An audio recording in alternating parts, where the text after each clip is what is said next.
friends. Uncle Marv here with another episode of my unhealthy podcast, A Journey in Life, where we try to do anything we can to live healthy and be happy. And as part of my journey, I run into people from time to time that I think, this might be an interesting chat because they too are on a journey to be as healthy as they can. And sometimes the show is going to focus on health and fitness, as most people would assume.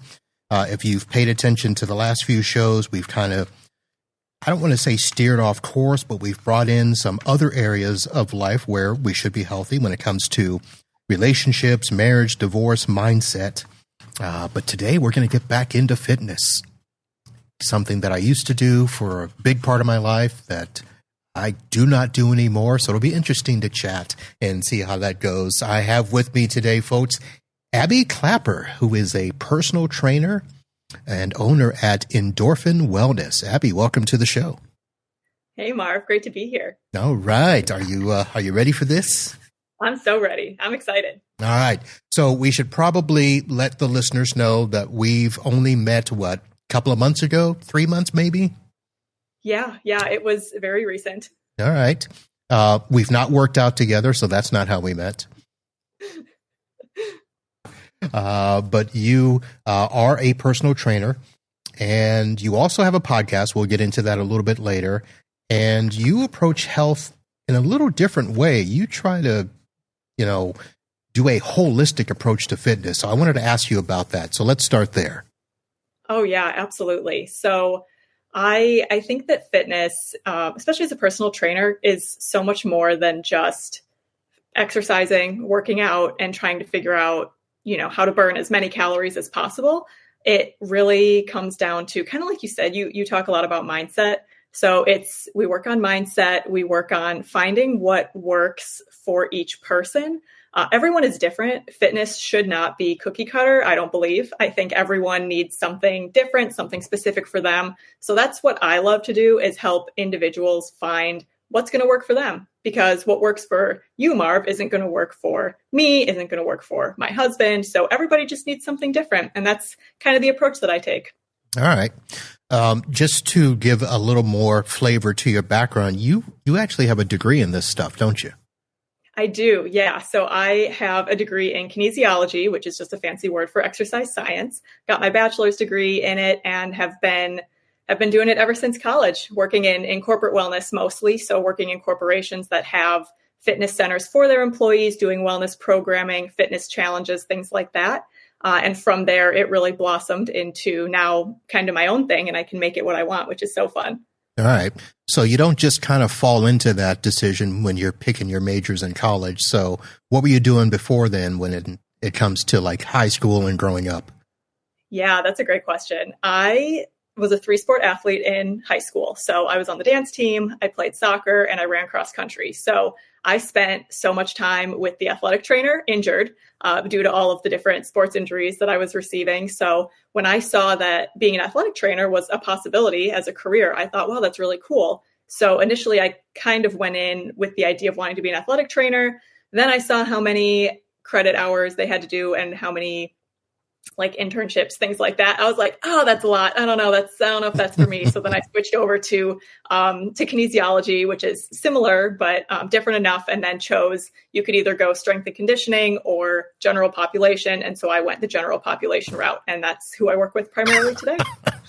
Sounds like a prison. I went into Gen Pop. Pretty much, yeah. Nice. So let me ask this, because when I hear 3-sport athlete, I usually hear, the sports that kind of all complement each other. I don't see dance team and running as complementing each other. So I'm not going to say that contributed to injuries because you were doing two different things with your body, or how was that? Yeah, it was a lot. So I went to a very small school. So in order to have teams, we had to kind of be on multiple teams, which is kind of how it happened. I actually grew up dancing since I was 3. So dance was my primary sport. And in high school, I didn't want to lose that. So I went with the dance team, and I also was looking for another sport. I wasn't a volleyball, basketball girl. It was not coordinated, like hand-eye coordination, not my thing. So I thought, hey, I can run for miles and miles. And I actually found a lot of enjoyment from it. And the team was really fun. And my cross country coach always got so mad at me because he wanted me to be on the track team on the off season of cross country, but I chose soccer instead because I had way more fun with soccer. I was not good at it. It was a rec team, but I had so much fun. So Gotcha. yes, none of them really complement each other. Okay. But they were all just what I enjoyed. And what kind of typical dance? Oh gosh, I did a mix of ballet, tap, and jazz when I was really little. And then as I got older, it was just jazz. So kind of like the contemporary style. And then when I joined the dance team, it was all similar to cheer, more like POMs, dance routines. So not quite like cheerleaders. We're definitely a little bit different, but yeah, so that was, I think, the most fun for me. Right. And I actually still take classes as an adult sometimes. I'll take like a hip hop or heels class occasionally from time to time. Oh, nice. All right. So interesting. I ran distance growing up as well. I started out during the school year. I would run sprints. I was fast enough to compete in the sprints. In the summer, I got moved out to the 880 and the mile. Oh, wow. So that was kind of interesting. So I spent my summers running and then moved into, I did 3 sports also, football, basketball, track. I played softball for a month, I think. Couldn't do baseball. It was not enough, but we were a fairly decent sized school, so I didn't have to make those teams. All right, so now let's pivot back to the fitness coaching and stuff. Let me ask this and get it right out of the way. What makes your approach to fitness different than all the others? Because they're out there.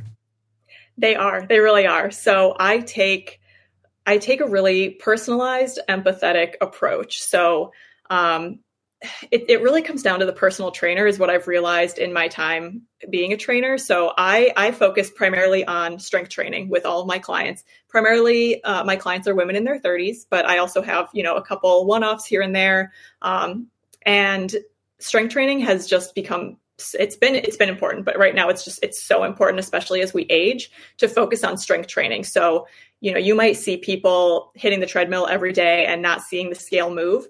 Cardio is not what we thought it was many years ago.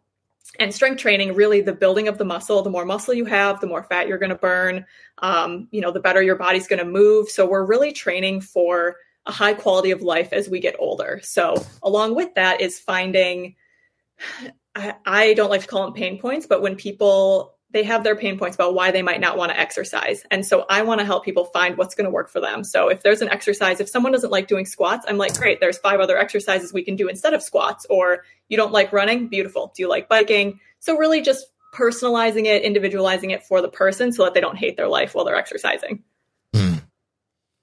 Now, you said the word empathy. So my first thought is, how does empathy come into fitness training? Because most trainers are not empathetic. They are like, get it done, one more rep, come on, push.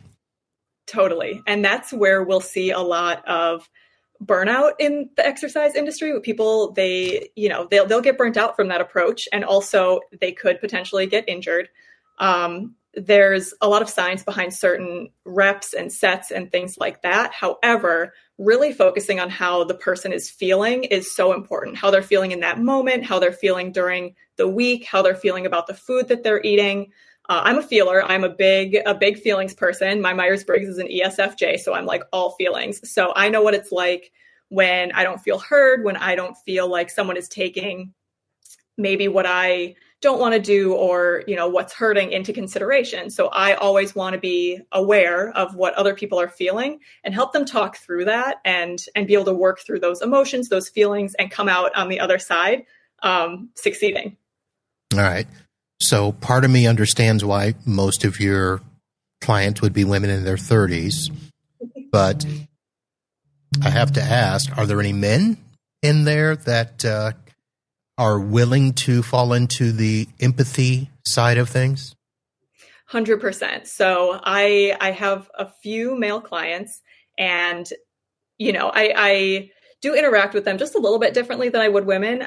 One of my clients, So a lot of my in-person clients, I go to their homes, so I'm there in person. But I'm more aware of like their physical limitations as opposed to like their emotional, because some men don't, necessarily want to talk about their feelings, or as a personal trainer, you get to know people pretty well. You get to know their relationships, you get to know their work life. And so being able to kind of like bring that in a little bit and talk about how that's affecting their stress, their sleep is kind of the approach that I take, but more so thinking like, okay, if you didn't sleep well last night, how can we adjust your workout so you can still get a benefit without, crashing at the end?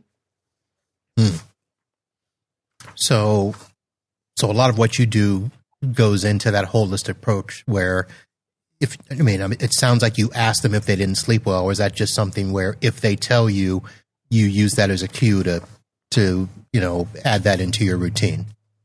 Totally. So I can usually tell when I see my clients in person if they aren't feeling themselves. And then I'll ask, hey, how did you eat yesterday? How did you sleep last night? How were things at work today?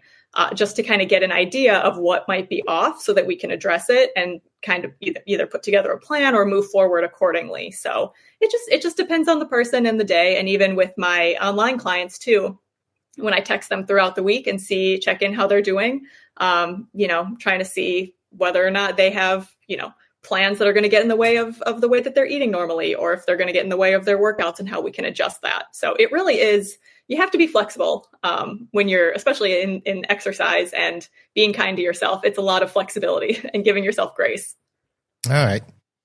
And so talking about your online training, so are we talking, this is closer to like Denise Austin, fitness over the years, or are we talking the CrossFit community?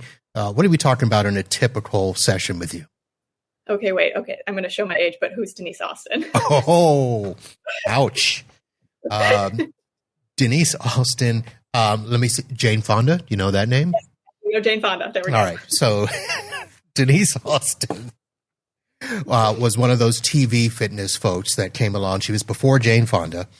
Okay. But Jill Gerard, a lot of those people were on the TVs in the mornings doing the fitness and, stuff that you can do in your home. Totally. Okay. Got it. So my online. That's more my age showing than yours. I apologize. So the stuff that I do online, I'll do one-on-one personal training online. So we'll just do it over Zoom with whatever equipment someone has in their house. So basically it's what I do in person, just over a computer. And then I also have an online program. It's a 12-week program that kind of jumpstarts people back into their fitness and exercise routine that they either may never have built, or it's been many years since they've built it. And that is more of, I have an app where they'll get sent the workouts and I'll check in with them. So it's kind of like health coaching. I'll text them, check in, check their food logs, things like that, just to see if they're on track with everything. Interesting. So a lot of this can be done just remote. You don't actually have to see people. Correct. Absolutely. Which is kind of the beauty of what happened during COVID, is we were able to expand a little bit that way as an industry. It's a very saturated industry, but that's great because then people have a lot of options and you can find exactly who you want to work with and what works best for you.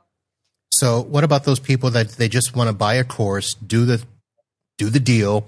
Are there check-ins that you can do, or do you just let them go and see what happens?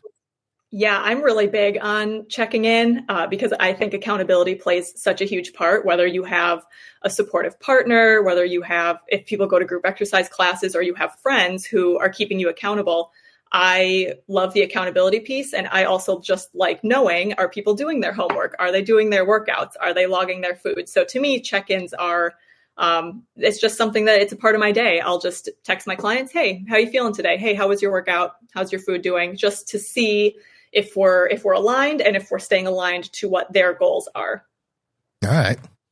And I have to assume, because I know the area in which you live, I don't know where you live, but on the west side of Florida, on the nice white sandy beach side, I imagine that there are lots of places and lots of people that want to hang out when they work out. Do you ever do sessions like that where they're group sessions and Pilates on the beach or whatever? That's something that I would love to do, Oh, but I will tell you, because this is such a touristy area, there are so many. I can throw a stone and hit, a gym that's doing puppy yoga or yoga on the beach. So it's very competitive, I did would you say say here. puppy yoga? Puppy yoga, yeah. Okay. You said Oh it. my You gosh. got to explain it. Puppy yoga. So usually a yoga studio will partner with a humane society or a rescue, and the rescue will bring puppies or kittens to the studio, or they'll find a common place, and then they will lead you through a yoga class while there's puppies or kittens running around you and causing chaos. It's adorable. Okay, that doesn't sound healthy at all. How can you do a workout when there are puppies running around? I mean, you smile a lot, and smiling is great. Yeah, and then of course, if there's an accident, somebody's got to clean that up. Oh, very true. Have you heard of goat yoga? There's goat yoga too, and that one sounds even harder to manage. No, I've not. Why would I have heard of anything called goat yoga? That sounds like something in another country far, far away. Shockingly, it is done right here in Florida. Get out. Yeah. I've got to see that. That has got to be a Florida man story. 100%. You got to Google it. You got to try it now. No, I don't. Have you seen it in person? I've not seen it in person. But is it in your area? It's probably about 40 minutes away from me. We got to go. Okay. We got to go. My goodness, I'm writing this down. I love it. Goat yoga. All right. So, okay, well, that just leads me to all sorts of questions. Let me go back and we'll just kind of retrace in terms of when somebody's starting out. What is probably, because I assume that when you meet people and you're going to be their personal trainer, you've got to go through a set of questions, find out what it is they really want, find out if you're a match, if it's going to work and stuff. So what types of things do you normally go through in terms of, one, how do you ask them or advise them, on a coaching plan? And two, what's the biggest resistance that you're finding? That's a good question. So the questions that I like to ask are, have you done any kind of exercise or worked with a trainer or done anything in the past? And then I like to ask, has it worked for you or did it not work for you? And then from there, we kind of branch off into what did work for you or what didn't work for you. What did you not like? And then that way I can get an idea, okay, they've tried something, this didn't work. So now we can kind of explore some other options. And also just knowing what they didn't like, if it was how their trainer talked to them, if it was certain exercises, things like that, you can really remove the barrier of them being afraid to step back into kind of that personal relationship with someone based off of a terrible experience that they might have had in the past. So that's something that, I've gotten through a couple of times as people have had bad experiences with trainers for whatever reason. And then we can talk through that. I can explain how I view things, how I do things, maybe give some examples of people similar to them who, have gone through something similar, and then kind of go from there. So I really think that the biggest resistance that I find is people just aren't sure that they can do it. They really doubt themselves a lot. And that's kind of where I come in. And I'm that person, I'm their cheerleader, and can pull them through that and hold their hand. That's what I love to do. I love to, not physically hold their hand, but, in spirit, I'm holding their hand and taking them through all of this as they're kind of weeding through the difficult parts of all of it. Because it is hard. Fitness is not an easy thing for a lot of people. Right. Do you get people who one of their terrible experiences may have been a visit to the gym? Ooh, honestly, yeah, the gym can be a really tricky place, whether it's feeling out of place, feeling that everybody's watching them, feeling uncomfortable because they don't know how to use the equipment or they don't know how to move their body and have proper form. So that is actually something that that has come up. And a few of my clients, we do home workouts. I'll schedule them at home workouts where they can pull up the app and do workouts at home with the equipment that they have, whether it's because they're not feeling well or they just don't feel like going to the gym. So having that option to not have to go to the gym if they're not feeling it is a beautiful thing. Nice. So just lost my train of thought. I had a whole nother question that was ready to go and I lost it. Let's focus back on why you kind of got started in this. I know that, being a, 3-sport athlete most of your life and falling into that in college and stuff, but what was it that, influenced you to actually, go out on your own? Yeah. So funny enough, when I decided to go out on my own, it wasn't necessarily my choice. Oh. So working in corporate wellness, I was always at the whims of whatever company had hired the company that I worked for to manage their fitness centers. So the company that I was working with about a year and a half ago, they were moving offices, and that office didn't have a fitness center that would require a wellness professional. So when I found that out, I kind of freaked out a little bit because I never in my life did I think I should start my own business.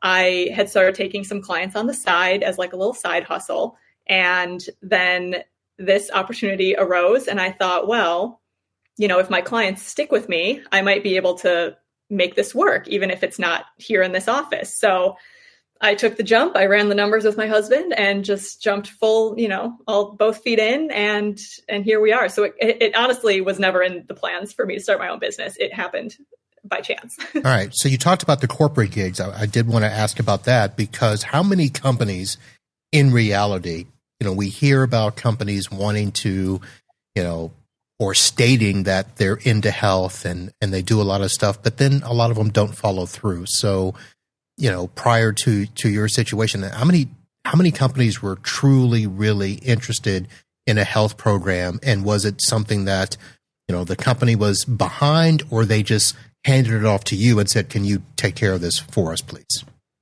Yeah. So in the area in Florida where I'm at, I can probably count on one hand the amount of companies that had one of the 3 major fitness companies coming in and managing their gyms. The fact that they even had gyms was amazing. So I would say probably about 5 in this area. And there's a couple more sprinkled throughout Florida that I know of. Right. Not counting any individuals who might be trying to run any corporate something, on their own.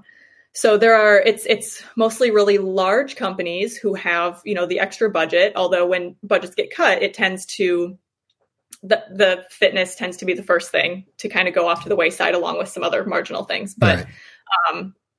So there's been a couple of companies that have really taken the initiative and, put their money where their mouth is and said, we want our employees to be happier and healthier. And they brought in, these people to come in and manage their fitness center and do energy breaks and do all of these different things so that their employees are happier and healthier. And it's really cool to see. But unfortunately, I am starting to see that there's less of it now. Right. And part of me, pardon me for thinking this if it's wrong, but part of me thinks that being a gym manager is just basically sitting down there waiting for people to come down. And if they have questions, be available to answer. Right? Mm-hmm. Yeah. So that's common misconception. Honestly, when I was in those positions, that's what a lot of people thought.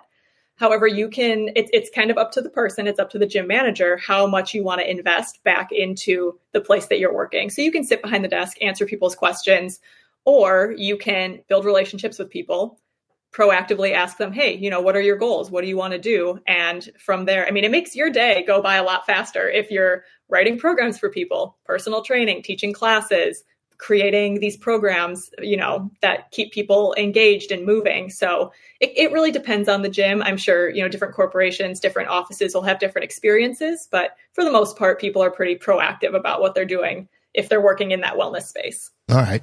Now, since you brought up the corporate stuff and I asked a question about it, I saw earlier you had posted something on LinkedIn asking for people that, had worked with you to give you some comments and stuff. What are you looking for there? Yeah, so I'm looking for, so I've worked in a few different corporations, a few different corporate gyms. And what I'm really looking for is the people who have had who were there working as employees while I was working in those gyms. And I want to hear about the experience that they had. How was corporate wellness beneficial to their work-life balance, to their happiness at work, to their health in general, and their happiness? Because I think that a lot more companies could be doing it. And it's honestly something that I might want to start dipping my toe back into just to see if other corporations are willing to do that for their employees. All right. I want to pivot because I want to make sure we have enough time to flesh all this out. First, let's talk about your podcast. You have one where it says, "Talk Your Abs Off," which isn't what it sounds like, because Correct. Most men would be like, yeah, I need to work on my abs. Yes. Yeah. So my podcast is, it's about helping people find what's going to work for them and their fitness goals. So I actually, funny enough, it's when I think about your podcast and I think about my podcast, they're very similar, but you're on the Gen Pop side and I'm on the wellness side.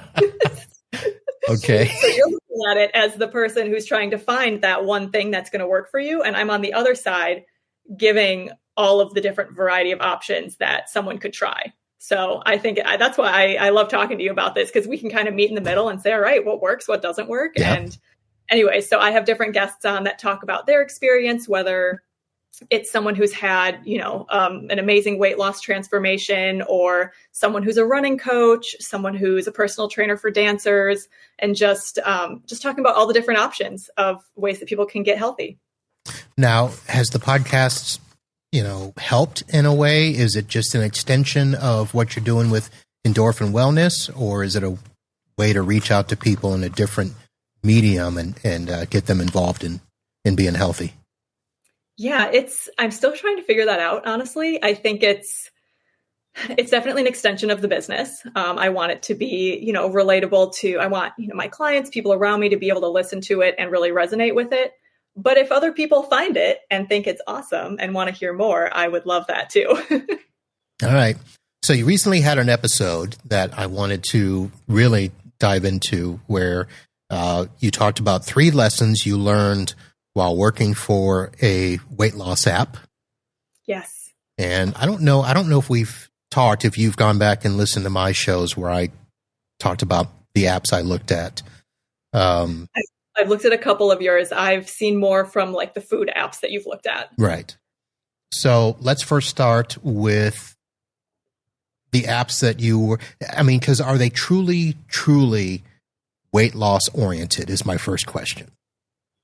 So the app that I worked for was more psychology based. So yes, when I see the advertisements, still it's very much centered towards, you can lose weight, you can do it in a healthy way, and you can make it last a lifetime. And all the advertisements I see are so-and-so lost 16 pounds, so-and-so lost, all this amount of weight. So yeah, I truly think that they are weight loss apps, especially when it comes to, counting your food, your calories, things like that. It's really, they take in quite a few different aspects into it, but also try to work with your mindset as well. So you've obviously heard my frustrations with the apps where I don't want to be the one tracking every single piece of food that goes into my mouth. The app that I've been using now is more or less, I want to scan the labels at the grocery store to see, which chemical crap to avoid and stuff like that. Yeah. But that's not what a lot of these apps and these programs are doing. Right. And that's it. It's very hard because a lot of people don't want to track their food. And that was something, when you pay all this money to join this app and expect to lose weight, it's kind of something that I think when people come in, they're like, all right, I'm going to do it, whether it's for a short amount of time, whatever, I'm just going to put my head down and log all this food. And it can be really challenging. On the other hand, once people start doing it, some people think, hey, this is actually kind of easy. And I kind of enjoy seeing what I'm eating and making sure I'm within my calories. So I've seen both sides for sure. Okay. I don't want to give away the episode stuff, but that was that a week ago, that episode? Yep, that episode aired, a week ago. Yep. All right. So I'm going to have the link to the podcast, and that episode, in case you're wondering, folks, is 3 lessons I learned coaching for a top weight loss app. The other question I wanted to ask you is, what made you work for a weight loss app? Oh, very good question. So it was COVID and the corporate gyms had shut down once again. And so I was looking for anything that I could do. I was applying to every job I could think of. And this job popped up for one of my colleagues, and so many of us applied to it. And I really just needed a job at the time. And honestly, I can truthfully say when I went into this app, I fully believed that they were going about things in the right way, and that by looking at the psychology and helping people work through some of those mental blocks around food and exercise and diet culture and things like that was really going to be beneficial. And I think it was for quite a few people. I really think it truly did that, changed their mindset, and they were set on a path for success. All right. So a lot of things happened during the year of our COVID for you. It really did. Yeah. It was a wild time. Now, I see you're still out there on a lot of web pages and stuff. So you've got the Endorphin Wellness. That is the main place there. By the way, folks, the website I'm going to have in the show notes, Endorphin. Actually, you've got endorphinfitness.com too. I hope Is that not. you? I don't think so. I thought you're on that page. You're on a bunch of pages, by the way. Oh, really? I might have to look into that. Thank you. Yeah, you're on the Canvas Rebel. You're on Bold Journey. Oh, yeah. Yes. Yeah, I have been on those. Okay. So I'll just have to go back and check my notes there. But your Endorphin Fitness is not spelled the way most people spell endorphin, right? Correct. Yep. So it's Endorphin Wellness, and it's spelled ENDORFIN. Mm-hmm. And really funny side story about that. So in college, one of my last classes was, we were in a group of 3. We had to create our own gym. Essentially, we had to pick where we wanted it, what we wanted to have. We had to order equipment, do all the things that come with managing a gym. So the girls that I was with, we, worked together, and the name Endorphin, it might've been Endorphin Fitness at that time. I don't fully remember what we decided on. And, one of the girls created the logo for it, whatever. And it was so fun. And we built this gym in, this hypothetical gym in Miami, and we had a juice bar, and we were giving out t-shirts to market. And it was, very fun. Definitely, with the unlimited budget that we had at the time for that class was astronomical. But, a couple of years later, actually during COVID, I was like, oh man, I had thrown around the idea of starting a business. I had reached out to them and said, hey, is it okay if I use this name? Do either of you have plans to? They said no. So that's where that came from, actually. All right. So endorphinwellness.com is the actual site, and you can meet Abby there. You can see all the services, and you actually put pricing on your website. I do. Yeah. I want to be fully transparent with people. Which is fine. And then, of course, free resources. You can get a free workout planner. All you've got to do is give up your email address, like you do with everything else in the world. So, all right. So what's next for Abby and Endorphin? Again, great question. Because my business is so new, it's going to turn 2 in May. I like to tell people I'm still at the phase in my business where I'm throwing spaghetti against a wall and seeing what sticks. So I love the podcast. I love doing that because it really helps me just connect more with people.